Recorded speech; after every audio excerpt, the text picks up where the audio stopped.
pareciera que vamos a cantar, no sé, en este jueves 28 de noviembre, pero no, en este cabaret. No hay micros de solapa. En este cabaret, bueno, no vamos a tener micros de solapa, pero pues tenemos micrófonos de mango, parece que vamos a cantar. Y dice 1, 2 y 3, compañeros, comenzamos.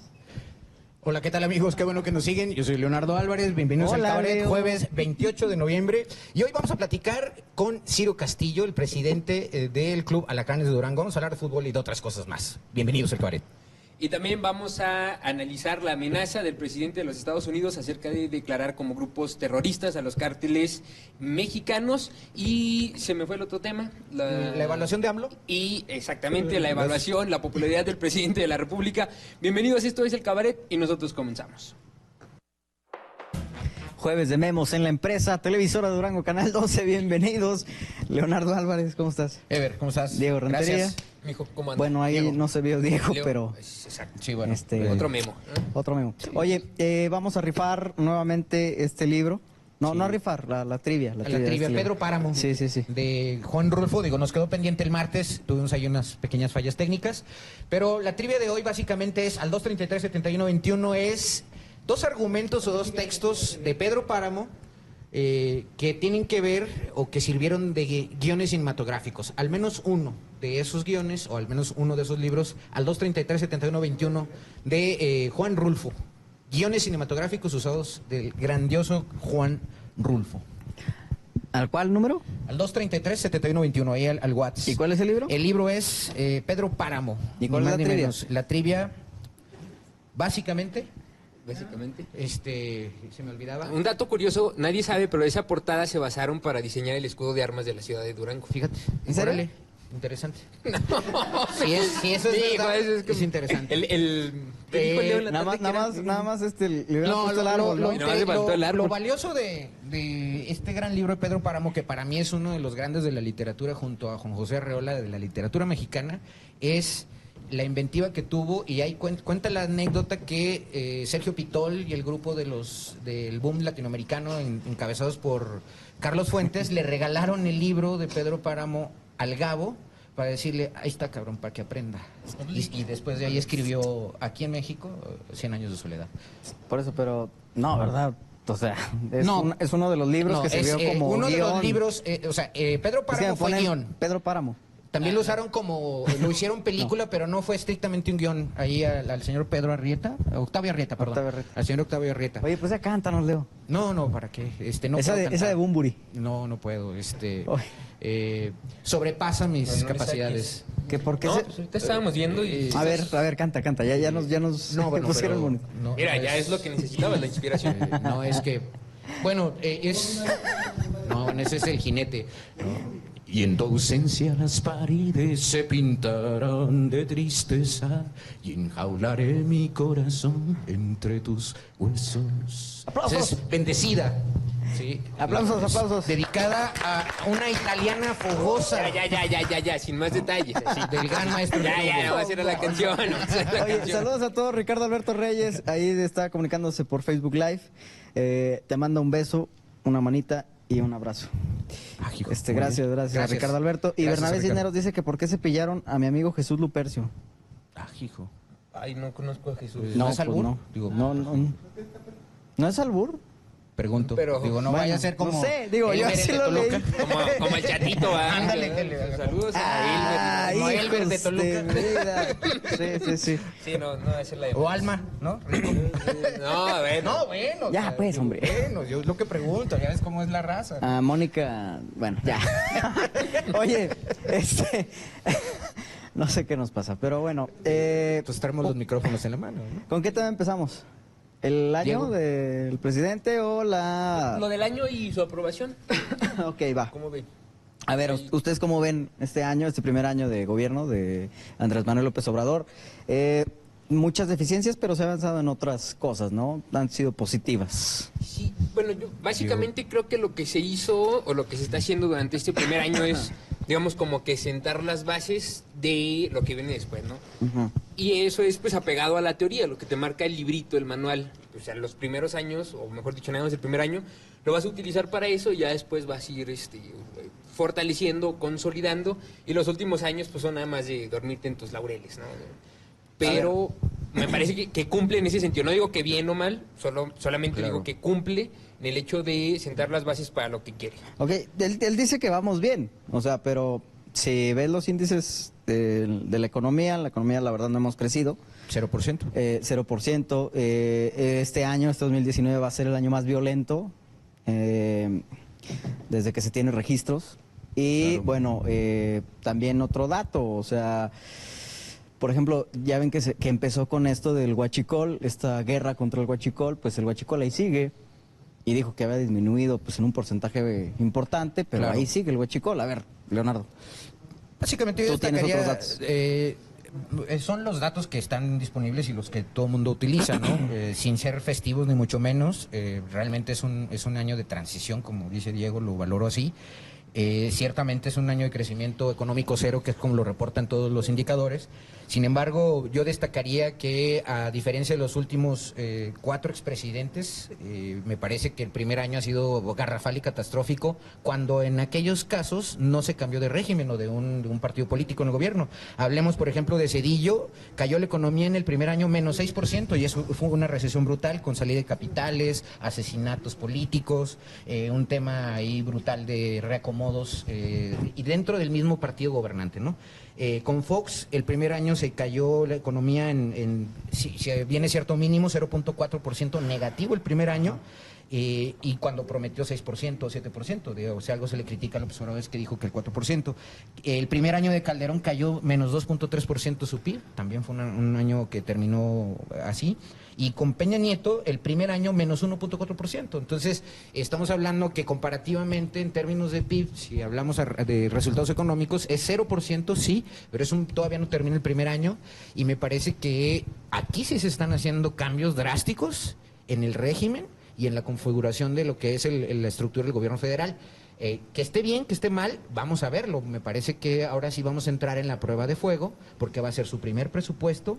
Va a ser ahora sí donde va a tener que aplicar ahora sí los programas federales, sobre todo con el enfoque que le ha dado de apoyo a las personas de menos recursos para mitigar la brecha de desigualdad, que ese es el enfoque, la nueva economía.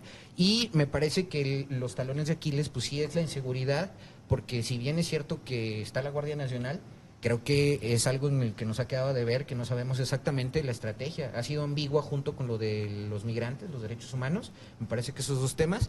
Y el tema del crecimiento económico, que justamente pues está reconfigurando. Está el tema de los empresarios y el choque pues de trenes, ¿no? En ese sentido. A ver, y por ejemplo, el tema del aeropuerto. Salió hace poquito ¿qué era? Pues un mapa, ¿Estudio? más bien un estudio, en donde decía que el aeropuerto de Santa Lucía, las 2 pistas que tenía no se pueden utilizar al mismo tiempo. O sea, ¿qué está pasando Claro. entonces? Era, bueno, eso y algo que ya sabíamos también es que era, o sea, digamos, la distancia entre el aeropuerto de Santa Lucía, el aeropuerto de la Ciudad de México y el aeropuerto en Toluca, ¿no? Es considerable. Es decir, si iba a ser un vuelo con escalas, o sea, era más viable por donde se le viera al aeropuerto de Texcoco, ¿no? Ajá. Pero, y me parece que el tema ya ha sido por demás discutido, ahí la cuestión no fue ni de conectividad interna o externa, ni económica, ¿no? Simple y sencillamente un razonamiento político, Claro. cancelar la obra de Texcoco e iniciar, perdón, la obra de Santa Lucía, ¿no? Mi posición al respecto siempre ha sido que, yo creo, y honestamente creo que cuando tome rumbo el tema de la infraestructura y se logre conciliar los intereses con el gran empresariado, recordemos que en la etapa de transición López Obrador le lanzó el reto de decirle pónganle de su lana, y como que continuamos el tema de Texcoco. Me parece que él en octubre, antes de tomar posesión, toma la decisión política de cortar por lo sano el tema del aeropuerto, con la consulta aquella que es criticable desde todos los puntos de vista técnicos, que fue una consulta no con argumentos estadísticos, pero me parece que es un tema político. Recordemos y decirle a la gente que estamos en una etapa en donde un grupo político que duró 30 años en la lona por los... Político y económico. Político y económico, ¿no? De hecho, es drásticamente un cambio de modelo político, incluso lo que está planteando López Obrador. Hay quienes dicen que es una regresión, hay quienes dicen que es un regreso al pasado de los 70s, aparentemente eso es lo que se ve. Sin embargo, me parece que el dilema de las economías actuales, váyase a Europa, váyase a Latinoamérica, el mismo Estados Unidos, son una reconfiguración económica que está atajando los temas de desigualdad con más economía política. Y entonces, bueno, nos guste o no, estamos en una nueva coyuntura mundial en ese sentido, ¿no? El debate económico, por ejemplo, de los nuevos y los próximos economistas que van a ser premiados con el Nobel van a ser en torno a Thomas Piketty, a las tesis de Stiglitz, a Krugman, que son economistas keynesianos, en donde ven el papel del Estado más influyente, ¿no? Bueno, pues ahí está. El tema también de... ya hasta se me fue, es que me estaba comunicando con Salvador Mercado Hurtado por una información Saludos que a Salvador. que ahora difundimos de un tema de un robo, pero ya Morena ya respondió al respecto, lo vamos a checar más adelante. Oye, a ver, ¿algo más que agregar en este primer año? O sea, vaya, como conclusión, ¿tenemos que esperarnos otro año más para ver los resultados? Para comenzar a ver las dimensiones del cambio que está gestando, sí. ¿Cuáles son, yo diría, los retos pendientes? La ejecución del presupuesto. Okay. O sea, realmente los cuadros y perfiles que son criticables desde muchos puntos de vista en el gobierno federal, dígase de otra forma, cómo van a trabajar, todavía no se sabe exactamente, eso está por verse, y me parece que el otro tema que tiene que ver con, mucha gente se está alarmando por el tema de la polarización y que si el presidente es beligerante o no, querámoslo o no, es su estilo. Me parece que estamos en una etapa democrática también. O sea, estas diferencias que incluso podemos tener aquí en el programa y en la calle, sí, no se hubieran podido ver en otros regímenes. O sea, PRI. estaban planchaditos, había línea, había control de medios. Ahora que estamos sueltos, pues me parece que le dicen, ven el tema de la polarización como algo negativo, y me parece que discutir abiertamente qué le duele a los gobiernos y en qué están fallando, me parece que es un avance democrático.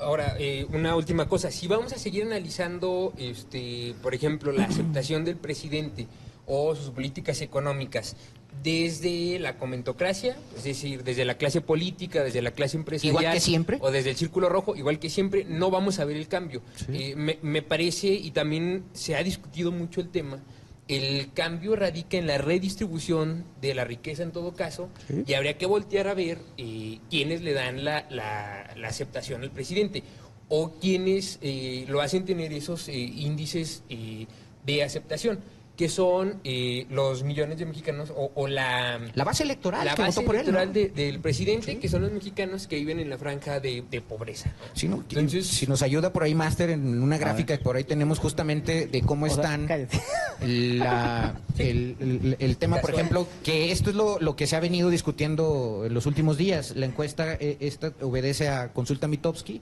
que pone al presidente en promedio en su tracking poll de Mitofsky diario en 58% de calificación. Lo tenía él, dicho sea de otra forma, Mitofsky siempre fue conservador en sus números, y en un año López Obrador ha bajado de 70 a 58%. En otras encuestas de 80 a 60%.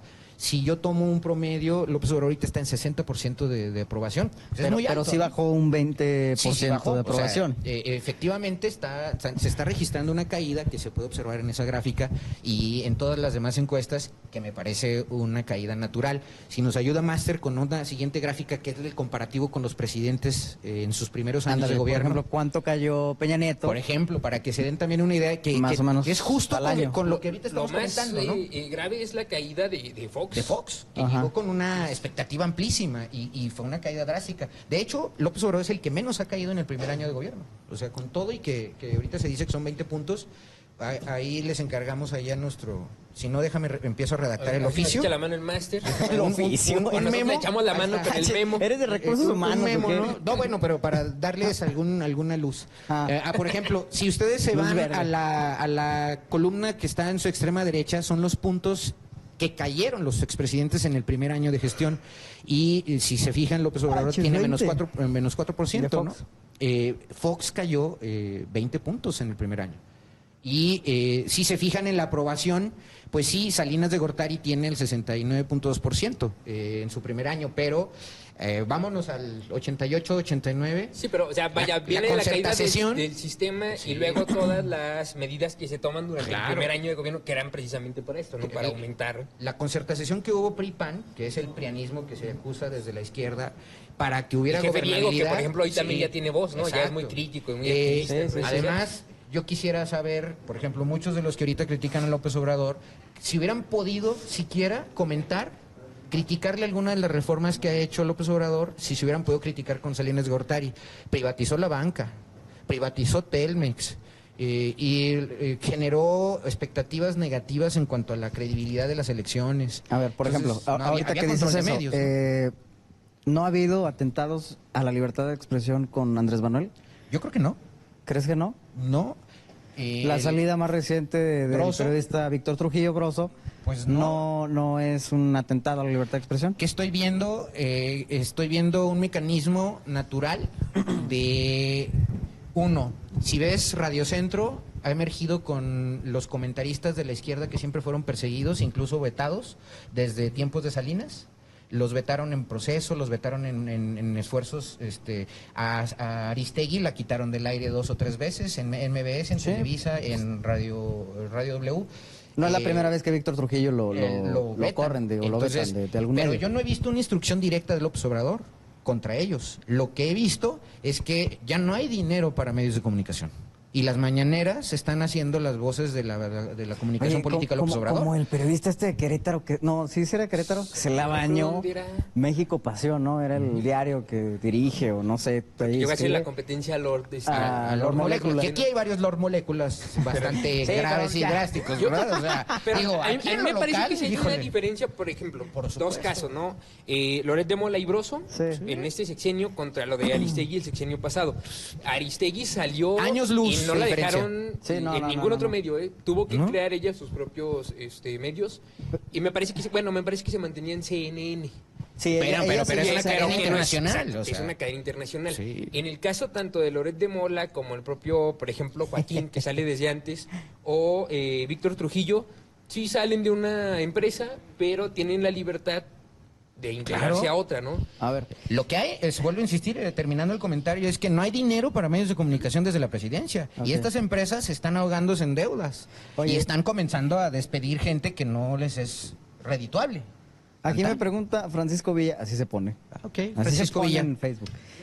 Buenas noches, ¿por qué hablar de los expresidentes pasados? Están igual que López Obrador. Bueno. A ver, ¿por qué precisamente hacer este comparativo con los presidentes pasados? Digo, siempre se ha hecho, ¿no? Sí. Pero, bueno, por ejemplo, no digo que lo hagamos en el programa, pero hay una discusión en redes sociales que siempre es en el sentido de... Estamos mejor con Peña, Felipe Calderón. Sí. Entonces, o sea, me parece que de los dos lados, tanto a favor de AMLO o en contra, se alimenta el debate de las comparaciones. Yo diciendo rápidamente, o sea, justamente lo que se está argumentando de polarización es que estábamos... por ejemplo, ahorita abonando a lo que decía, con Salinas nadie hubiera ni siquiera levantado un dedo para criticar al presidente porque no se podía. Exacto. No, y aparte porque, bueno, eran otros tiempos, digo, no había internet, no había redes sociales, ahorita ya... Entonces, López Obrador se ha encargado, que le critican mucho, de contestar, incluso directamente, hasta con sorna y con mucha ámpula él mismo, que es un estilo que a muchos les gusta, a muchos no. Y que no le trae tantas afinidades, pero pues es un estilo de él. Justamente él inventó las mañaneras en su jefatura de gobierno en el Distrito Federal porque le cerraron los espacios mediáticos. Digo, a grado tal... Eso y le digo, inventar en Estados Unidos ya se hacía. No, bueno, pero en México no. Es patente en México, ¿no? O sea, digo, por ejemplo, para Francisco Villa, que nos dice ahí, en uno de los informes de López Obrador, sobre todo cuando se defendió del desafuero, Fox fue capaz de sacar el Batimóvil en pleno Reforma e Insurgentes. ¿Batimóvil? El Batimóvil, no, el Papamóvil, discúlpeme, ahí. El Papamóvil lo sacó para que Televisa, TV Azteca, todos los medios masivos de comunicación publicaran o sacaran en televisión el aniversario, los 10 años del Papa en México, para borrar del mapa la voz del observador. Salió Bruce Wayne. Wayne. Bueno, Oye, es ahí a nuestro papa encubridor de pederastas, ¿no? Vamos a una pausa. ¿Ya no pudimos tocar el tema de los LeBaron o sí nos da chance, borritas? Así rápido. Órale. A ver, rápido, el tema de los LeBaron, que dicen que le piden a Trump que ya a los cárteles mexicanos de la droga, bueno, los catalogan como... Le piden apoyo, ¿no? Bueno, le piden apoyo, pero pues le dicen, oye, Trump, pues voltea a México los cárteles de la droga y Él amenaza Sí, con declararlos. amenaza con Que me declararlos parece que esa es la clave. terroristas. Él lo hace con un periodista en un programa Sí. y en una cadena de Con televisión. falacias. Vaya, es dirigida, o el mercado de esa cadena de televisión es la base electoral del presidente Fox. estadounidense, ¿no? Claro. Entonces, él le habla no a México, no al presidente de México, no a los cárteles mexicanos, le habla a su base electoral. Y del dicho al hecho, porque Claro. tampoco es tan sencillo como que el presidente se le ocurra hacerlo y el día de Claro. mañana lo hace. Hay en realidad una serie de pasos a seguir en la Cámara de Representantes, o bien a través de una... Como un... se me olvida, como por decreto presidencial, Ah, no ok. es esa la palabra, pero ese sería como el estilo. Una orden, Una orden ejecutiva. Una orden Ok. ejecutiva. Esas serían las dos formas de declararlos e integrarlos a la lista. Ahora, la lista que integran los terroristas perseguidos por Ujú. las fuerzas estadounidenses, nada más tienen en Latinoamérica a dos integrantes de Colombia, que son las FARC. Las FARC y el EPR. Exacto, los demás son agrupaciones Irak, Irán, Exacto, sí, sí, exacto, sí. ¿no? Pero además todos tienen algo que ver con tienen una Ideología postura religiosa, ideológica, sí. una reivindicación, ¿no? Y los cárteles, pues la realidad es que no tienen entre una ellos. postura ni ideológica ni política. O sea, vaya, no encuadraría. Y yo insisto, a mí me parece que nada más es la amenaza. Estamos en vísperas de las Claro. elecciones, además se está enfrentando problemas Sí, propios sí. de su presidencia, ¿no? No me parece que vaya a ser algo que se convierta en realidad. Y yo abonando a lo que dice Diego, no es la primera vez que se hace eso. Jimmy Carter lo hizo Nixon para cambiar el paradigma de drogas, sobre todo para hacerla una especie de punitiva. En los 70s, cuando Nixon toma el poder, utiliza ese mismo argumento para que se deje de perseguir el narcomenudeo o la drogadicción, se ataque en Estados Unidos desde el origen. Y el origen pues eran las producciones de amapola, marihuana en México y Colombia en Sudamérica. Número uno, lo usó también Reagan y Margaret Thatcher en los 80s. Lo usó George Bush para atacar Irak y para justificar su invasión a Irak, que fue infructuosa, además con falsedades. Y desde el punto de vista de terrorismo, ¿qué sería más calificado como terrorista? Que un cuate en Walmart, aduciendo cuestiones raciales, si fuera mexicanos, fuera latinos, mate indiscriminadamente a tiros a gente, o una venganza que, dicho de otra forma, aquí hay una hipocresía también entre la clase política mexicana, que estamos ante... evidentemente, gobiernos paralelos que tienen narcoestados en sus comunidades. ¿Por qué los LeBaron no se le van a la yugular al gobernador de Chihuahua, por ejemplo?